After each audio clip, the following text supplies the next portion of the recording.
Olá, turma, tudo bem? Bora lá para a nossa leitura de hoje. Mais um dia, né? Com o Senhor e com a palavra. Vamos orar, entregar já esse momento para o Senhor e dar início então na nossa leitura de hoje. Jesus, muito obrigado, Pai, por esse momento. Muito obrigado por esse dia, Senhor. Muito obrigado por essa semana que já está caminhando. Nós te louvamos, Senhor, e te agradecemos por mais um dia. Nossa gratidão, Senhor, é enorme em ver o seu cuidado todos os dias da nossa vida, Jesus. Em ver o Senhor cuidando de cada detalhe da nossa vida, do nosso dia, da nossa saúde, do nosso trabalho, das pessoas que estão perto de nós. O Senhor tem cuidado de nós, Pai. O Senhor tem feito o melhor. Todos os dias, Senhor, nós temos visto a Tua mão poderosa agindo, Senhor, nas nossas vidas, nos mínimos detalhes. Obrigada, Senhor, pelo fôlego de vida, pela vida que o Senhor tem nos dado, o presente, o hoje. Muito obrigada, Jesus. Eu te louvo, Senhor, e te agradeço, porque o Senhor até aqui tem nos ajudado a compreender, a entender todos os teus propósitos, a tua palavra, a porção que o Senhor tem para derramar para nós hoje, Senhor. Fala conosco, Senhor, ministra o nosso espírito, fortalece as nossas vidas, edifica-nos, Senhor, na tua presença, em nome de Jesus. Amém, queridos? Vamos lá, então. Semana 39, dia 3, né? Nós estamos aí dentro do livro de Esdras, ou Esdras, e a gente então tá vendo o início dessa volta, né, para Jerusalém, para Judá, onde os primeiros exilados, os primeiros que estavam no cativeiro são liberados para começar essa reconstrução. E a reconstrução começa, né? Eles já começam com o altar, com os alicerces, e nós terminamos ontem dizendo da alegria de alguns, que são os mais jovens, que não viram, né, a glória de Jerusalém no auge da sua plenitude, e nós vemos então a tristeza daqueles que viram e que novamente podem estar na sua terra, vivendo essa promessa do retorno, né, para Jerusalém. Nós vamos começar hoje em Esdras 4, nós vamos ler o 4, o 5 e o 6, e a gente vai ler o Salmo 137, que é lindo e maravilhoso. Esdras capítulo 4, versículo 1 diz assim: Quando os inimigos de Judá e Benjamim ouviram dizer que os exilados haviam voltado e estavam reconstruindo o templo do Senhor, o Deus de Israel, eles se aproximaram de Zorobabel e dos outros chefes de famílias e sugeriram: Deixe-nos trabalhar com vocês, pois estamos tão interessados em seu Deus como vocês. Temos oferecido sacrifícios a ele desde que Esar-Adom, rei da Síria, nos trouxe para cá. Mas Zorobabel, Jesua e os outros chefes das famílias de Israel responderam: Não, vocês não podem ter parte na reconstrução do templo do nosso Deus. Nós é que devemos construir o templo do Senhor, o Deus de Israel, exatamente como Ciro, o rei da Pérsia, ordenou. Então os residentes locais tentaram desanimar e amedrontar o povo de Judá para que não continuasse a construção. Para isso, deram dinheiro a certos agentes do governo para que se opusessem ao povo e atrapalhassem os planos dos israelitas. Isso continuou assim durante todo o reinado de Ciro, até que o rei Dário, ou Dario, o persa, subiu ao trono. No início do reinado de Assuero, eles apresentaram uma carta de acusação contra o povo de Judá e Jerusalém. Eles fizeram a mesma coisa durante o reinado de Artaxerxes, rei da Pérsia. Bislão, Mitredate, Tabeel e seus companheiros escreveram uma carta em língua aramaica e Artaxerxes, e a carta foi traduzida para ele. O governador Reum e o escrivão Sinsai escreveram uma carta contra Jerusalém ao rei Artaxerxes.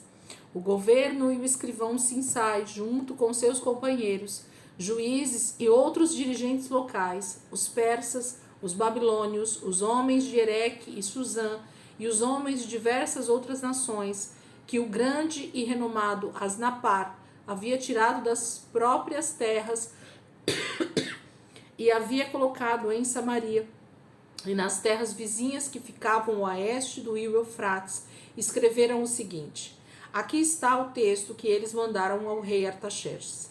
Ao rei Artaxerxes, saudações de seus súditos leais que vivem a oeste do rio Eufrates. É bom ficar informado que os judeus enviados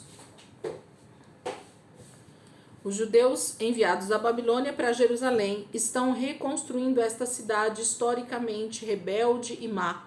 Eles estão reconstruindo os muros e consertando os alicerces do templo. Além disso, desejamos que o rei saiba que, se esta cidade for reconstruída e seus muros reparados, será um grande prejuízo para o rei, pois os judeus vão deixar de pagar os impostos, tributos e taxas devidos ao rei. Visto como somos agradecidos ao rei como nosso protetor e não desejamos vê-lo sendo desonrado dessa maneira, resolvemos enviar esta informação ao rei. Sugerimos que o rei faça uma busca nos antigos registros e descubra como esta cidade foi rebelde e problemática em tempos passados. Ela foi destruída por causa de sua longa história de revolta contra os reis e países que tentaram dominá-la. Queremos declarar que, se esta cidade for reconstruída e os muros forem terminados, o rei pode esquecer desta parte de seu império, além do Eufrates, pois pode considerá-la perdida. Então o rei deu esta resposta ao governador Reum, ao escrivão Sinsai e aos seus companheiros que moram em Samaria e em toda a região a oeste do rio Eufrates. Saudações! A carta que os senhores me enviaram foi claramente lida na minha presença. Ordenei que se fizesse uma busca nos registros e, na verdade, descobri que em tempos passados Jerusalém foi um foco de revolta contra muitos reis e que tem sido um lugar de rebelião e motins. Verifico, além disso, que houve alguns reis muito poderosos em Jerusalém, que governaram toda a terra além do rio Eufrates e receberam enormes quantias de impostos, tributos e taxas. Portanto, ordeno que esses homens parem a construção do templo e que essa cidade não seja reconstruída enquanto eu não mandar. Não se demorem, porque não devemos permitir que essa situação escape do nosso controle e os interesses reais sejam prejudicados.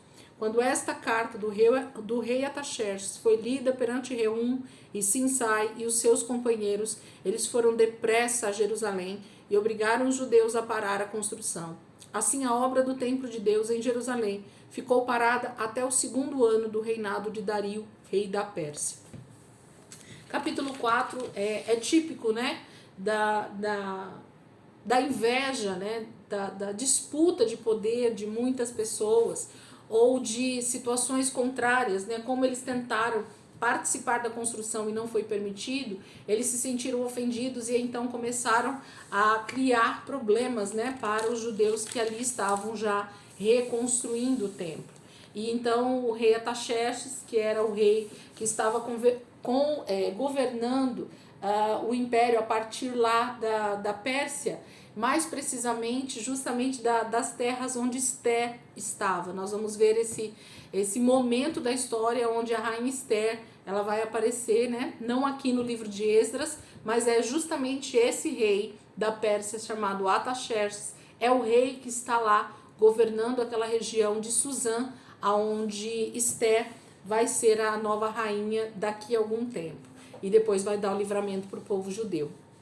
Então essas histórias agora elas começam a aparecer no nosso contexto dessa libertação e dessa tentativa do início, né, da reconstrução do templo e dos muros. Capítulo 5. Ocorreu que o profeta Ageu e o profeta Zacarias, filho de Ido, trouxeram mensagens de Deus aos judeus de Judá e de Jerusalém em nome do Deus de Israel. Então Zorobabel, filho de Sealtiel, e Jesua, filho de Josadaque, animaram os judeus a recomeçarem a reconstrução do templo de Deus em Jerusalém, e os profetas de Deus os ajudavam. Mas Tatenai, governador das terras a oeste do Eufrates, e Setar-Bozenai e seus companheiros logo chegaram a Jerusalém e perguntaram: quem deu a vocês permissão para reconstruir este templo e terminar esses muros?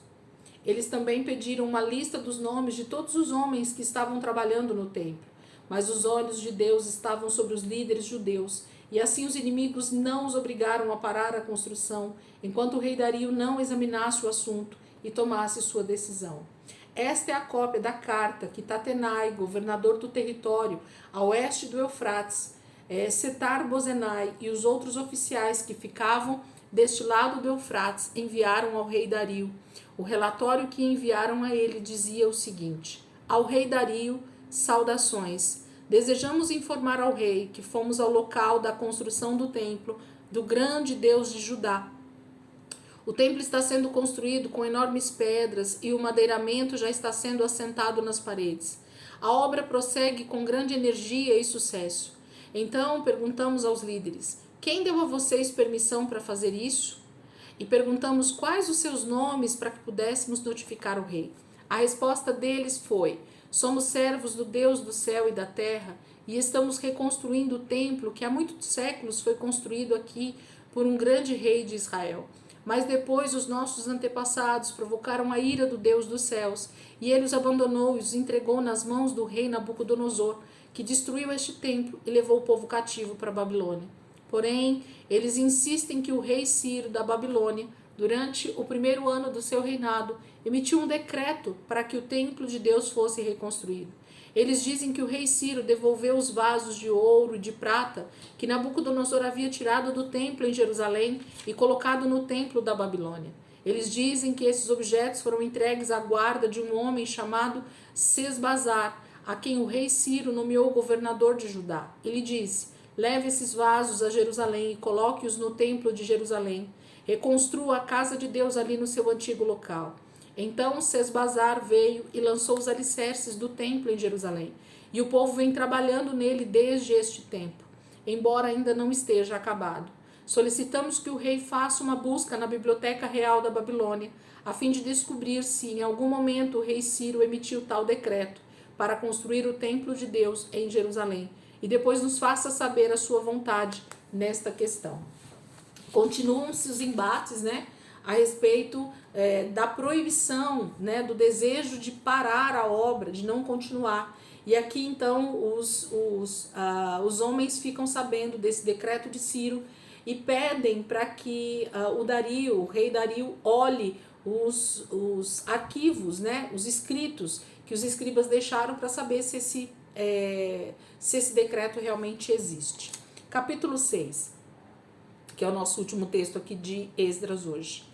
Assim o rei Dario deu ordens para que se fizesse uma busca nos arquivos da Babilônia, onde os documentos estavam guardados. Finalmente se encontrou registro no palácio de Ecbatana, na província da Média. O documento dizia, e Dario comunicou: no primeiro ano do reinado de Ciro foi emitido um decreto referente ao templo de Deus em Jerusalém, dizendo o seguinte: com respeito à casa de Deus em Jerusalém, onde os judeus oferecem sacrifícios, ela deve ser reconstruída e os alicerces devem ser muito firmes. Será de 27 metros de altura e 27 metros de largura.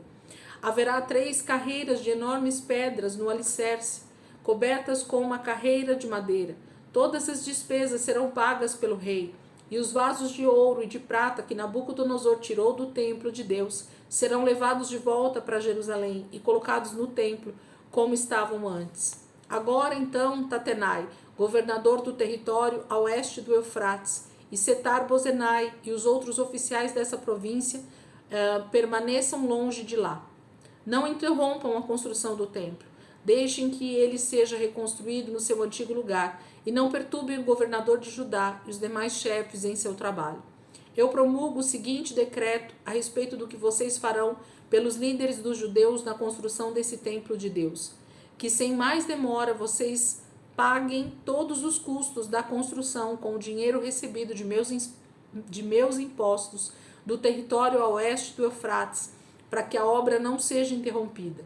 Deem aos sacerdotes em Jerusalém novilhos, carneiros e cordeiros para as ofertas de sacrifício ao Deus dos céus, e deem a eles trigo, sal, vinho e azeite, todos os dias sem falta.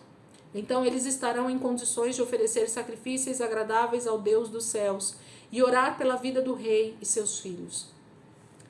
Qualquer pessoa que tentar mudar este decreto terá arrancadas as vigas de sua casa, será atravessada por uma dessas vigas e será empalada, e sua casa será transformada no monte de entulho. O Deus que escolheu a cidade para sua habitação destruirá qualquer rei e qualquer nação que altere este decreto e destrua este templo de Jerusalém. Eu, Dario, expedi este decreto, que ele seja obedecido com toda diligência. Tatenai, governador do território a oeste do Eufrates, Setar-Bozenai e seus companheiros imediatamente se dispuseram a cumprir a ordem do rei Dario. Assim, os chefes judeus continuaram o seu trabalho e foram grandemente estimulados pela pregação dos profetas Ageu e Zacarias, filho de Ido. Finalmente, o templo foi terminado, conforme havia sido ordenado por Deus e decretado por Ciro, Dario e Ataxerxes, rei da Pérsia. O templo foi construído no 3º dia do mês de Adar, no 6º ano do reinado do rei Dario. Então o templo de Deus foi dedicado com grande alegria pelos sacerdotes, levitas e todo o povo. Durante os festejos de dedicação foram sacrificados 100 novilhos, 200 carneiros e 400 cordeiros, e 12 bodes foram apresentados como oferta pelo pecado das 12 tribos de Israel. Depois os sacerdotes e levitas se organizaram em vários grupos de serviço para fazerem a obra de Deus, conforme estava instruído no livro de Moisés. No 14º dia do 1º mês, os exilados comemoraram a Páscoa, porque nessa época muitos dos sacerdotes e levitas se haviam consagrado. Eles estavam cerimonialmente puros. Os levitas sacrificaram o cordeiro da Páscoa por todos os exilados, por seus irmãos, os sacerdotes e por si mesmos. Todos os israelitas que haviam voltado da Babilônia comeram do cordeiro. Alguns dos pagãos que se estabeleceram em Judá e que abandonaram seus costumes imorais se juntaram aos israelitas na adoração ao Senhor, o Deus de Israel. Eles, com a nação inteira, celebraram a festa dos pães sem fermento por 7 dias. Houve grande alegria em toda a terra, porque o Senhor fez com que o rei da Síria fosse generoso para com Israel e prestasse auxílio na construção do templo de Deus, o Deus de Israel. Então, o capítulo 6 mostra para nós como Deus domina toda a terra e todos os governantes estão diretamente nas mãos do Senhor. A palavra de Deus diz que o coração do rei, ele que domina, né? Ele que governa, ele que dirige. Então, não há nada na terra que não esteja debaixo da soberania de Deus e do cuidado de Deus e da direção do Senhor. Aqui fica claro que mesmo que os inimigos de Deus se levantem para tentar parar algo que Deus está fazendo, Deus levanta autoridades maiores que estão sendo então direcionadas pelo seu próprio Espírito a falar e a fazer aquilo que precisa ser feito naquele momento da história. Então, os reis da Pérsia, os medo-persas, né, nesse momento, são usados também pelo Senhor, agora não mais para destruir, mas agora para reconstruir aquilo que tinha sido derrubado, destruído por Nabucodonosor, também por mandado do próprio Senhor. Então Deus organizou a derrubada de tudo isso, a destruição de Jerusalém através de Nabucodonosor, e Deus estava agora direcionando a vida de todos os governantes do Império Medo-Persa para reconstruir o templo, e então o templo foi reconstruído. Os últimos capítulos aqui do livro de Esdras a gente vai ler semana que vem, tá? Que aí tem a ver com outros assuntos. Vamos lá para Salmo 137. É um texto que fala sobre esse momento da história, e é lindo esse salmo. Você já deve saber exatamente qual é. É maravilhoso. Salmos de número 137. Diz assim: Junto aos rios da Babilônia, nós nos sentamos e choramos, lembrando de Sião. Pendurávamos os nossos instrumentos musicais, as harpas e as liras nos galhos dos salgueiros. E para aumentar nossa dor, os babilônios pediam para cantarmos canções. Os nossos opressores exigiam canções alegres, dizendo: cantem para nós canções de Sião. Mas como? Como cantar as canções dedicadas ao Senhor numa terra estranha, onde os homens nos maltratavam e castigavam? Que a minha mão direita se atrofie e seja incapaz de tocar a harpa, se eu me esquecer de você, ó Jerusalém. Se não preferir Jerusalém a tudo mais que me alegra, quero que minha língua fique presa e nunca mais eu possa cantar. Ó Senhor, não deixe passar sem castigo a maldade dos edomitas, que atacaram Jerusalém depois que a cidade foi destruída pelo exército da Babilônia, dizendo: vamos arrasar tudo que sobrou, até os alicerces. E você, filha da Babilônia, será completamente destruída. Bendito aquele que vingar as horríveis maldades que você cometeu contra Israel. Bendito seja aquele que atacar as pequenas cidades em volta da Babilônia e destruir todas elas. Então, o Salmo 137 fala, né, desse momento em que eles estavam lá e que eles eram obrigados a cantar cânticos alegres, de júbilo, que eles cantavam em Jerusalém. Os babilônios obrigavam o povo a tocar e a cantar as músicas que eles cantavam lá em Jerusalém em momentos de festa. Tamanha era a alegria, né, do povo judeu nas festas e nos momentos que eles estavam realmente festejando. Muito provavelmente a fama, né, era de um povo muito alegre, muito festivo, que sabia celebrar com alegria cada uma das comemorações que o Senhor tinha colocado para eles. Era um povo de muita festa, de muita alegria, mas ali eles estavam em tremenda opressão e eles dizem que havia uma tristeza, né? Eles ali diante dos seus opressores e tendo que cantar louvores. Mas eles jamais se esqueceriam de Jerusalém, eles jamais se esqueceriam da terra que o Senhor havia prometido dar a eles. E a esperança e a expectativa era por essa volta que a gente acabou de ver lá já nos textos de Esdras, ok? Amém, queridos? Que o Senhor possa continuar aí ensinando, ministrando você através desses textos. Esse salmo é maravilhoso a respeito da esperança e da expectativa, né, do retorno do próprio Senhor Jesus e do quanto nós vamos nos alegrar e cantar louvores na presença do nosso Deus, junto com Ele na volta de Jesus. Essa é a expectativa de todo cristão hoje, né, de todo filho de Deus, esperar por essa volta, esperar por essa redenção eterna. Amém, queridos? Que o Senhor possa ministrar então vocês. Amanhã a gente continua. Amanhã nós vamos para o livro de Ageu, um livro bem pequenininho, mas que nós vamos ver nesse momento, porque Ageu e Zacarias, né, eles estão nesse contexto agora ali de Esdras, profetizando, falando, encorajando, né, trazendo a palavra do Senhor para aqueles exilados que estão agora reconstruindo a cidade, o templo, né? E a gente vai ver o que Ageu, e no outro dia Zacarias já começa o livro dele também falando sobre as profecias para esse momento da história. Amém, queridos? Deus abençoe e até amanhã, se Deus quiser.